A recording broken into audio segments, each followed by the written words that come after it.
Well,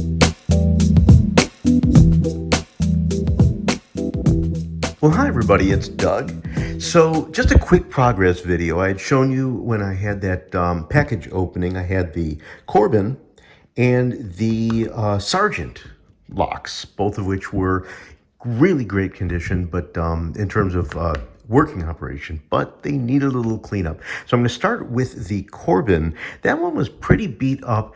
Even after I cleaned it up, you could see that it lived pretty hard life, but it is gorgeous even still.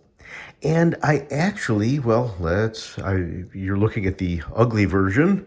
Here it is all cleaned up. So the backside is there were some things there that I just couldn't do anything with, but the front side is pretty beautiful. And you'll notice something here. It is open.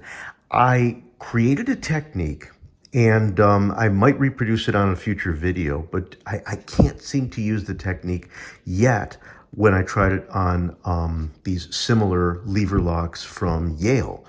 But this Corbin, the basic idea is that these things have levers on at least one side, and the key goes in, and as the key turns, it tensions the spring that's holding this in, and it moves the levers out just to the right exact amount. What I was able to do was to put a warded pick in, which only has the tip, and turn it. And once that was turned, I was then able to get a very small pick in and pick the levers across the side. It worked. Like I said, I can't get it to work on a Yale, but worked it on this. So there is that first thing of beauty. And the other one, you'll remember the Sargent. Now, there was some good sizable amount of rust on that, because that is all iron and it does eventually rust. So you could see here the close-up of the rust.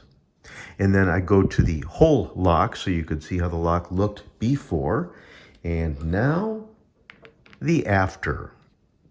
Much, much better. It still operates like a champ. This is actually my best working push key lock. It's like it's brand new, but I think it's because the spring isn't as solid. But look at the stippling you can see in there, and you can see the full logo on both sides, and of course up there. The New Haven, Connecticut, and the Sargent up there. Basically, I did a little light vinegar soak just to get the black stuff off of the shackle and the shackle holder. And then this was the full vinegar soak, little bit of scrubbing to get the remaining rust off, and then finally cover it all up with a nice coat of oil. So there we go.